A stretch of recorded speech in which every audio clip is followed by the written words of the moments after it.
Good morning. Last week we began a new sermon series on the life of Abraham. And in this series we're looking at Abraham's life through the lens of discipleship.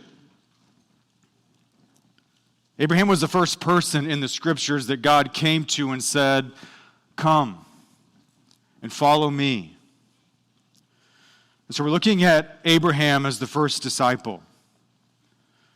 And whenever we look at his life through that lens, it allows us to reconnect to what discipleship really is. Because each week his story adds a new layer for understanding what this life of faith really looks like. So last week, Abram was called by God into a new life.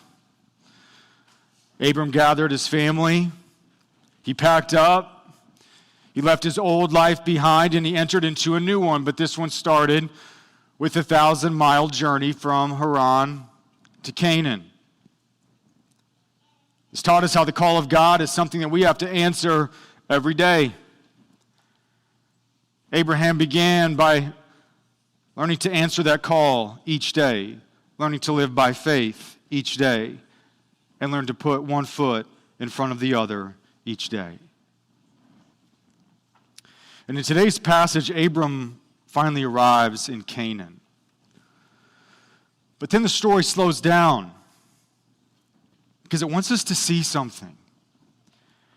It wants us to see these altars that Abram built at Shechem and Bethel. And it's here at this part of the story that adds a new layer to our understanding of discipleship. Because as we watch Abram build these altars, it's showing us what worship really is. But first, we should at least recognize how worship has become so diluted in our modern Christian culture.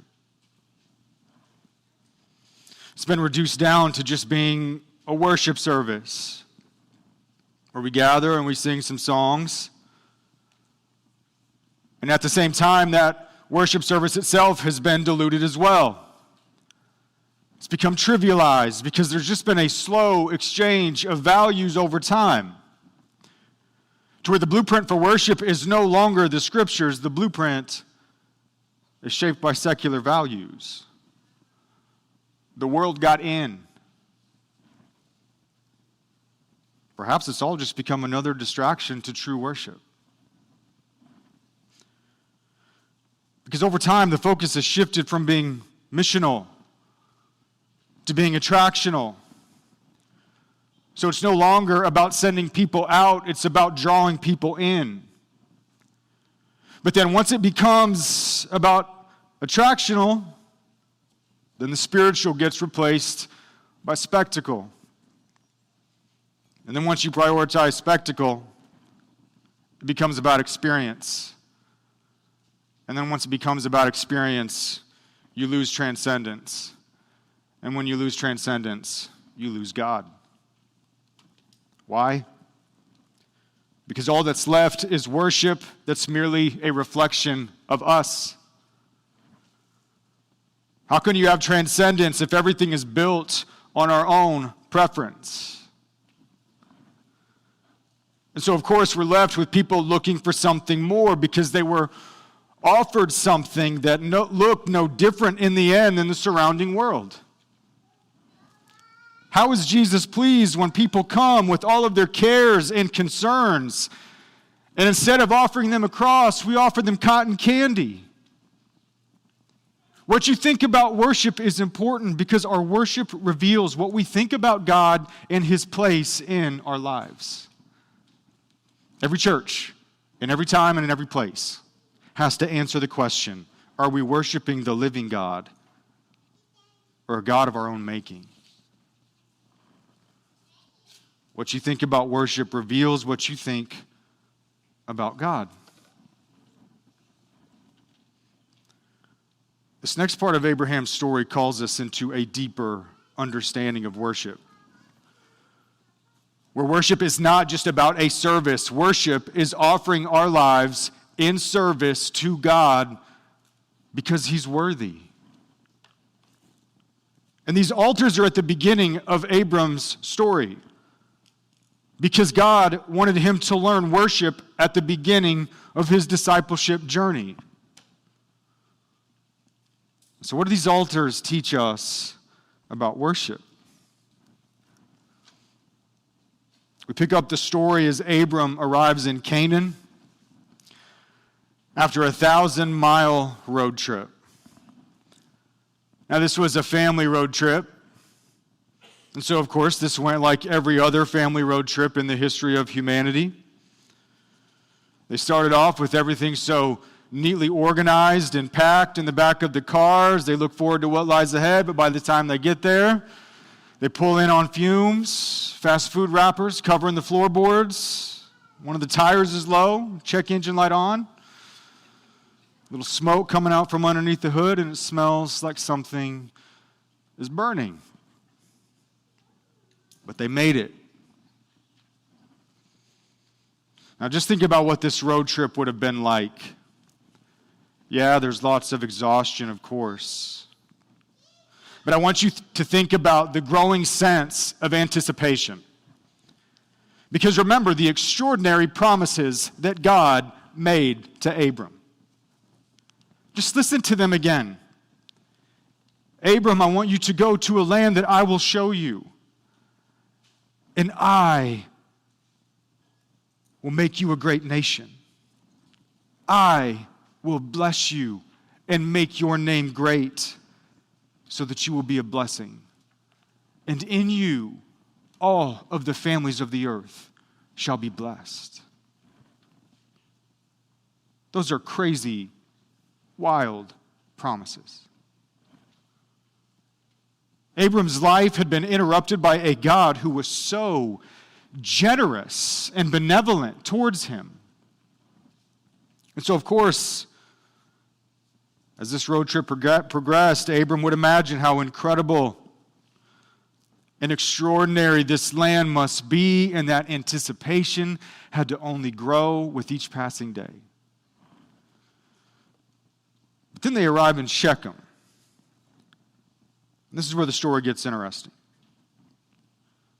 Now, the text is written in a way where the author assumes that the reader knows more than we actually know. It's written directly to people that understood the geography. And so notice how it identifies this location. Because it says that Abraham arrived at the place at Shechem. It doesn't say a place, it says the place. It doesn't say a place called Shechem. It says that he arrived at the place at Shechem. And the author assumes the reader knows what this place is, because he uses a specific word when it says the place. It's a cultic word. That means that this was a religious site. It was the place of a well-known altar. But this place is also identified by a specific tree called the oak of Mamre. And then it tells you who this religious site belongs to. Because after that, it immediately says there were Canaanites in the land. Now let's put all this together and make sense of it. Abram was a Babylonian. Where he comes from, they were known for their stargazing and their sorcery. But now Abram is brought to a place that is inhabited by a people that were known for something completely different. Now he's in the land of the Canaanites. And the Canaanites were a savage, barbaric people that were known for the brutality of their sacrifices. Now Abram is in the land of the gods of Molech, Baal, and Asherah. Gods that required human sacrifice, child sacrifice, blood, self-mutilation, and sexual perversion of every kind. He just walked into the land of Sodom and Gomorrah. And so when Abram came to the place at Shechem, He walked into a demonic stronghold displayed in Canaanite religion that was built on savagery, debauchery, and human sacrifice. So, there is no telling what Abram saw at that altar. The bones, the blood, the smell. I think some of you can understand how Abram might have felt. He probably felt the same way you did when you walked into the Kaligat, where with your eyes you could see the altars and the reality of their worship. But in your spirit, you felt what your eyes could not see. You felt the hostility. Like there was a massive, invisible sign that was blinking. You are not welcome. It's because, like Abram, you walked into a place where hell and earth meet. And then the Lord says, we're here. This is the place. You've arrived. It says the Lord appeared to Abram. And it's actually the first time in the scriptures that it says that the Lord appeared to someone. And so as Abram is looking around and taking it all in, the Lord appears to him and said, Abram, this is it. To your offspring I will give this land. I think when Abram saw everything around him, he was unsettled and disturbed. That's why God appeared to him in that place and said, Abram, don't focus on all of this. Look at me. I am here. I am with you. Remember my promises. And that's when Abram built an altar and he worshiped. It was in this place where he learned worship for the first time. But then the Lord moved him on and he went further south, deeper into the heart of Canaan. So maybe in Abraham's mind when he left, he's thinking that maybe Shechem was just an isolated event, just a rough part of town that he doesn't have to deal with. But then the Lord brought him to Bethel, which was another place of Canaanite worship devoted to the god El. And I think reality struck. He realized Shechem was not an isolated case, and I think Abram felt desperation. Why? Because it says that he built another altar and he called upon the name of the Lord. He called on the name of the Lord. He cried out and he cast himself upon the Lord. He worshiped. So what are we to learn from this story? And what does it have to do with you? What does it have to do with your worship? You know, to find those answers, we have to read these stories spiritually. In stories like this, there are no imperatives. It doesn't give us any commands. It doesn't say, Abraham built an altar, therefore go into your backyard and build an altar. You have to look more deeply. And so we have to read these stories spiritually because they are teaching us something. This story is teaching us something. So I want us to see at least two things. Remember, when God called Abram, he made those wild, incredible promises that went against everything that Abram had probably planned for his life and went against everything that Abram probably thought was possible for his life. But he trusted, and he got up, packed up, and he began that journey of faith, and he learned to answer that call every day, and he put one foot in front of the other, and he was growing each day as he did, being built up in his faith. But now it's time for the next lesson. Because when Abram got to Canaan, and he came to Shechem and then Bethel, He realized he was not coming to some blank slate, empty paradise where he could relax. This land was occupied by hostility. And Abram learned that this life of faith was not going to be easy because it was going to play out inside of a dark and dangerous world. But secondly, Abram learned what worship really is. It was in that dark and hostile place that God appeared to him and said, "This is the place. This is the place of my promises. This is the place I claim for me, for you. This is the land that I will give your offspring." But it didn't look like it. When Abram looked around him, faith in those promises got a whole lot harder. He wished that he could go back to when all he had to do was put one foot in front of the other each day and put up his tent and take it down. Life was easier. Now it got harder. How can God's promises be true in a place like this? How can I be a blessing here? How could I be great here? How could my family survive here? But this is where we see the deeper heart of worship. Because in the midst of everything he sees around him, amidst his own sense of fear and desperation and confusion, Abram built that altar and called on the name of the Lord. He worshiped. So understanding all that context helps us to see what worship really is. Abram is entrusting his life to the Lord. His worship is saying, "I trust that you are with me. I don't understand, but I trust that you will stay true to your word. You are worthy of my trust, and I offer you my life.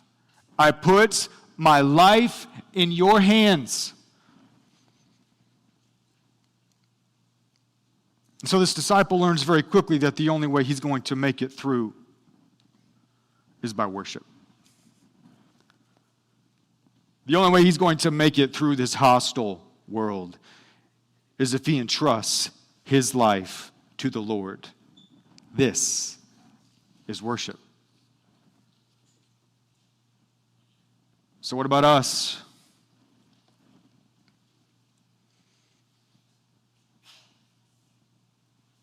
We all envision the life of faith being easier than it actually is. And yet, aren't we constantly confronted with the fact that this life of faith and trusting in God's promises plays out in a hostile and malevolent world that is not for you? But it's also a deceptive world. Because this life of faith plays out in a dangerous world because it presents so many alternatives. Because just like Abram, you are surrounded by altars.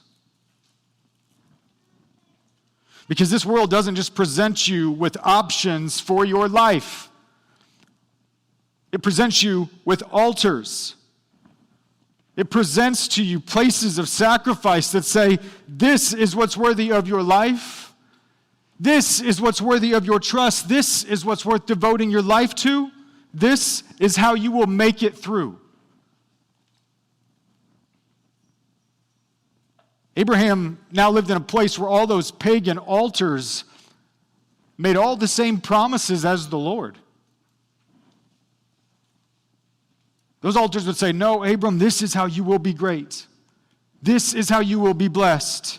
This is how you can have this land and make this place your home."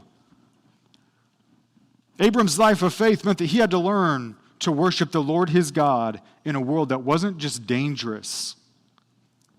It was also deceptive.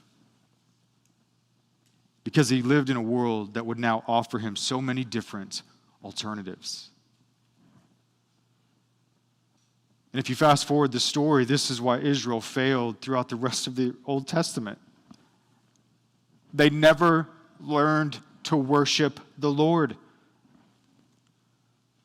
They kept worshiping these very gods at these very altars and trusting in their promises instead. They couldn't stop going to other altars and offering their lives in the hope that they would receive the blessings they desired and greatness on their terms, not on God's terms. And their worship just became an expression of their own preference. And so what this story does is it allows us to see our lives in a very simple way. Because it boils your life down to a very simple question. Which altar will you worship at? Is it the altar of the Lord, or is it the altars of this world? What will you give your life to?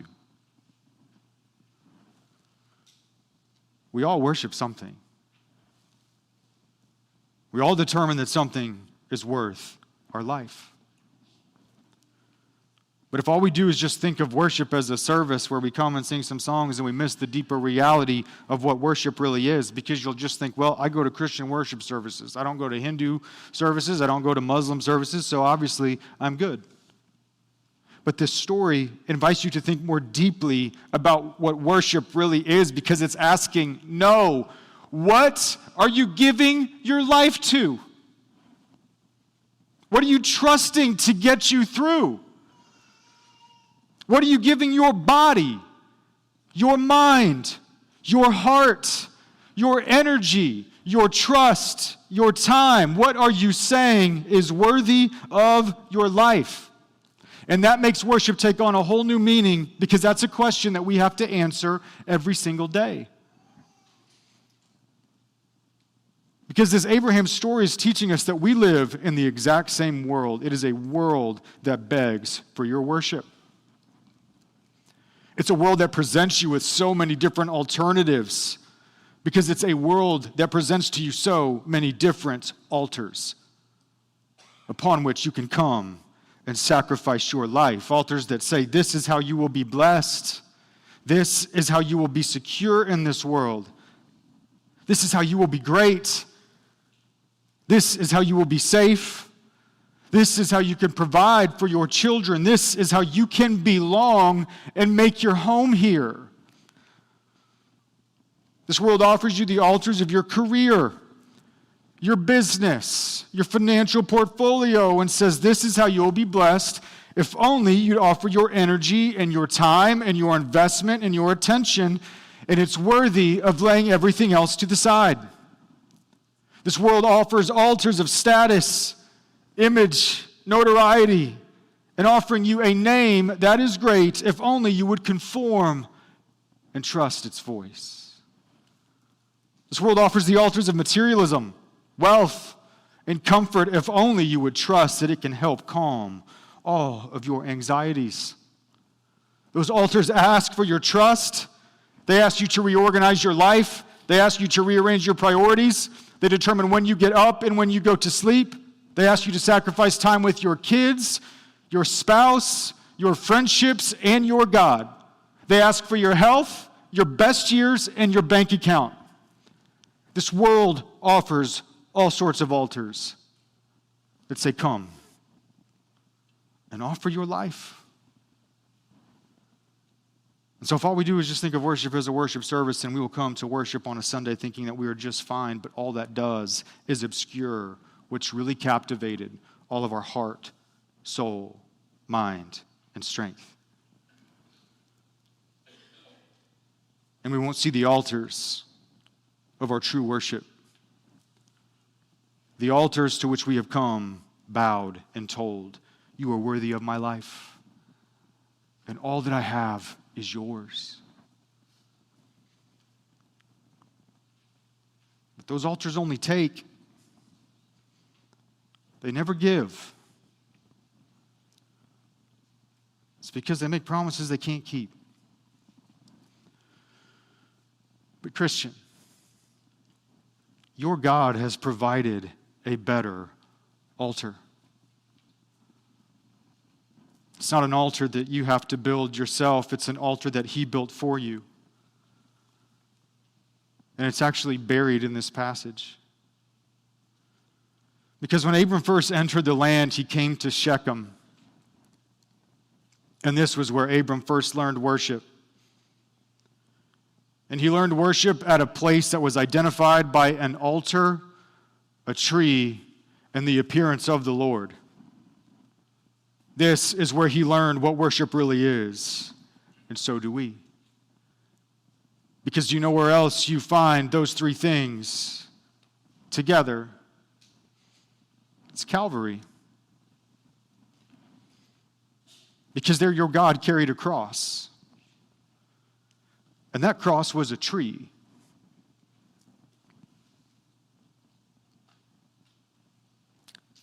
And that tree became an altar when he crawled upon it.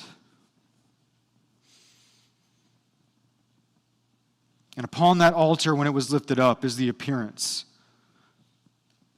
the revelation of the Lord your God. And this is where we learn worship. Because Jesus turned that altar into a memorial. He memorialized his sacrifice on the altar of the cross here, right here in the Lord's Supper. That's where that altar and that tree and the appearance of the Lord are woven together, and it's where we learn worship. And he says, do this in remembrance of me, in remembrance of my promises and my sacrifice. And here at this church, we believe that Christ is truly present with us in this meal. We come and we eat bread and wine physically, but as we come by faith, Christ feeds us spiritually, where he strengthens our soul for the journey ahead. And so this is why each Sunday you should be here, because Christ is here. It's so much more than a service, because each Sunday he calls us out of our homes. He calls us out of this world and away from all of its altars, and he prepares a table for us in the presence of our enemies. He prepares a table for us in the presence of our circumstances. He prepares a table before us in the presence of our fears and our anxieties. And this table reminds us that even though we live in a dark and malevolent world, he is with us. When we're afraid and confused and struggle to believe that his promises could be true, this table says that he is with us.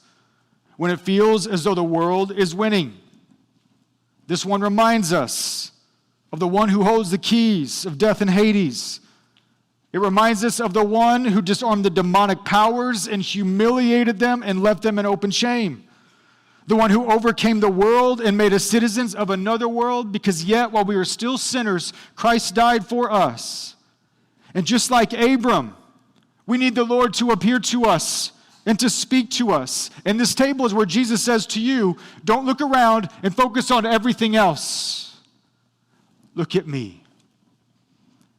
I am here. And I am with you. And this table says that when you look at everything around this world, and you look at that night sky and all of those stars, it's this table that says it's yours. But this table is also where we learn worship. Because it's where we remember that this Christian life isn't just about what Jesus provided for us, it's also about what he requires of us.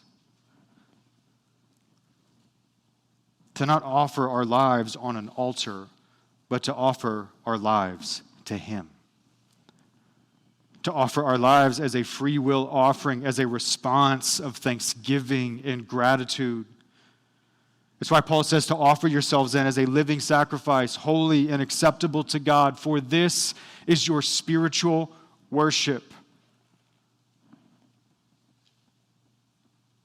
We offer our lives because he's worthy. And it's here at this table that he says, I gave you my life, now give me yours.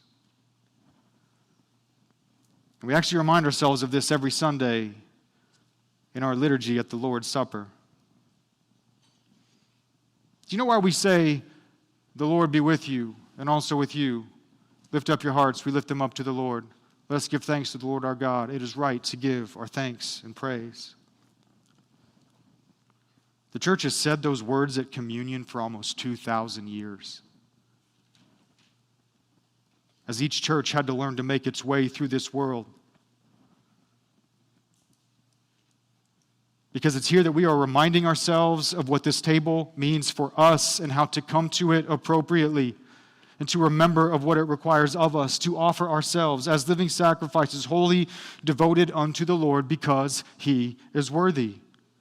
And this table is where we remember that the only way that we are going to make it through is by worship. And so we say, the Lord be with you, and also with you, because we are reminding each other that the Lord, our God, is with us. It's a statement of blessing over each other, that no matter how you come in here or what you are facing in your life, the Lord, our God, is with us. And then we say, lift up your hearts. We lift them up to the Lord because we are declaring and recognizing that the only response is to offer our lives, to entrust our lives to this God who would be so generous and benevolent towards us. And then we say, let us give thanks to the Lord our God. It is right to give our thanks and praise because it's the only reasonable thing we have left to give. Every other altar in this world says that you will finally get everything once you give everything. But this table says that you've already been given everything. And so it's no loss to give everything in return. And so once we say all of that, the only thing left is to come to the table, to eat and drink, and say, my life for the glory of Christ and the life of the world. Let's pray. Lord Jesus, we come to you this morning with the request and desire that you would captivate our hearts, that you would reveal to us those altars in our life where we come and we give things that belong to you and to you alone. Would you show us how empty they are? Would you show us how empty they've left us? And would you draw us unto yourself? Would you teach us how to take that trust that we've misplaced and to place it back upon you? And might we take the first step this morning as we come to your table, and we ask that you would strengthen us and feed us for the journey that lies ahead.